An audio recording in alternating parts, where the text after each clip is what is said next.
Hello everyone and welcome to my new WWE Weekly Roundup show. Due to this being the first show, I'll have to cover a lot of information in brief, and there'll be a few things I will go into in a lot more detail. Before I get into these things, no, for the most part I will try and be positive and I won't be crapping on all the things all the time, just for the sake of hating on things, because that's just not fun and just creates a negative space. However, if I do have legitimate issues, I will be calling them out too. The top thing I want to talk about right now is the Orton betrayal of the Wyatt family. It does feel like that there is a huge part of the story missing. 1 week we went from being clear unity, and then the next week was burning his house down to the ground. I just feel like there's some sort of story element missing in between those 2 weeks there. I also don't quite understand how it intentionally setting someone's house on fire and setting a dead person alight some people cheer. That doesn't really make sense to me.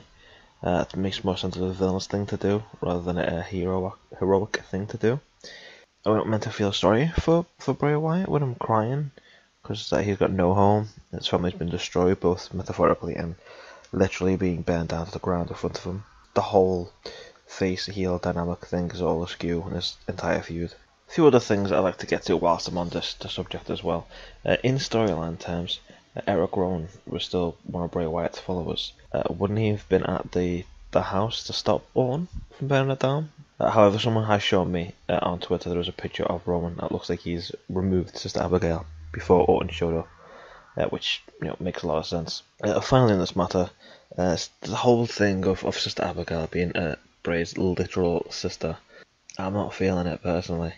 I always took Sister Abigail as being one of two things: either a nun that brought up Bray and others and brought them up with a weird, twisted view on the world, whom Bray then killed and took the place of power and leadership from her, thus making the Wyatt family cult as we know it now.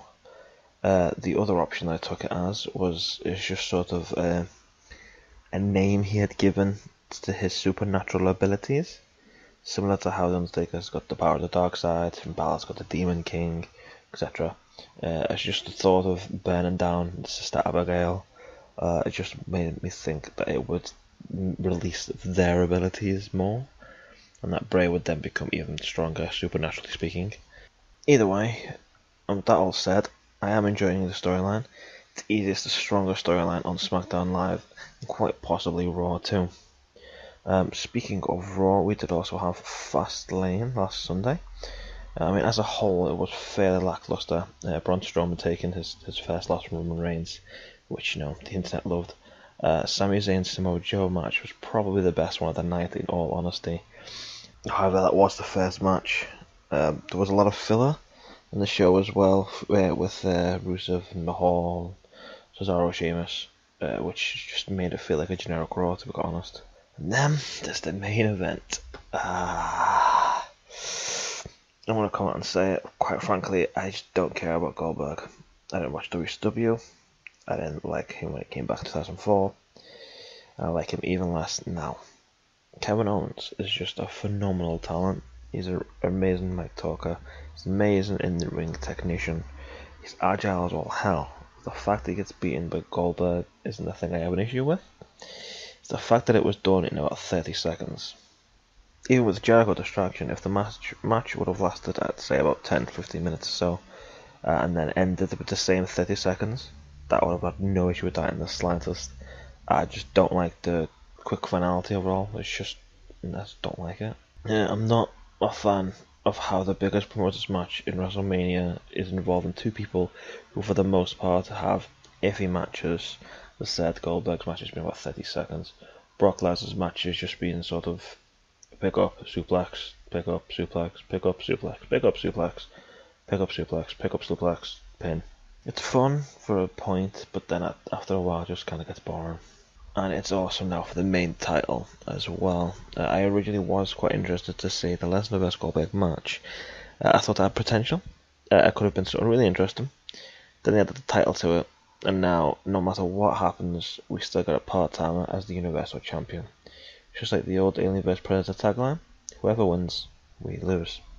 However, to try and counteract that with some more positivity, as I mentioned previously, the SmackDown title match is shaping up storyline-wise to be amazing.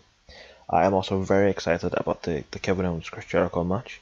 The Festival of Friendship was probably one of the best segments that we've seen on WWE TV in the past 3 years. The Rollins vs Triple H whole thing, that's been flawlessly built. It's been going on since the destruction of the Shield, and other than that one pedigree that happened at one time, there hasn't been any physical altercation between the two in the slightest, which is, it just makes it all the more special, really. It also looks like we'll probably get a triple threat tag team match, the Raw tag team titles as well, with the Club versus Cesaro and Sheamus versus Enzo and Cass. It looks like we're getting the Usos versus American Alpha for this on the SmackDown tag title side as well. And we get John Cena and Nikki Bella against Miz Maurice. We get Baron Corbin versus Dean Ambrose, which on SmackDown this week is SmackDown seems to have a habit of just committing crimes. With Orton burning the house down, as I mentioned before, and then Corbin just trying to pretty much kill Dean Ambrose with that forklift. It's bizarre. But yeah, then there's the also announced on SmackDown this week as well. There was that Alexa vs Free for All challenge, whatever the official title was, where all the SmackDown women are in the title match itself. Probably gonna get Sami Zayn versus Samoa Joe again. Although if I'm being honest, kind of hoping that it'll be Samoa Joe against Finn Balor. I just really want Balor to come back in some way before WrestleMania, to be completely honest with you. So the Demon Balor WrestleMania entrance is probably the thing I'm most excited about, just purely as a visual spectacle. It's been amazing. We're probably going to get a fatal 4-way women's match between Charlotte, Bayley, Sasha and Nia. If not, then separate into 2 singles matches. Andre the Giant Battle Royal, which will probably end up being won by Braun Strowman, unless he has a separate match altogether. However, due to my next point, I don't think that's going to be likely. Finally, the biggest thing to come out of both Raw and SmackDown this week will be the return of the Undertaker.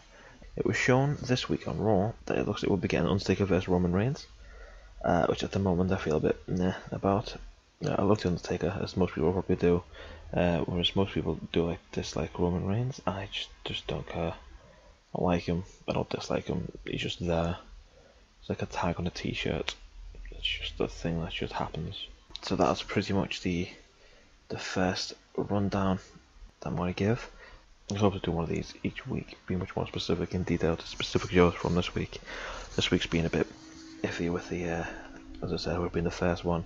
It's a bit hit and miss with all the details in front of me. But yeah, hopefully you guys come back for the next one. Thanks.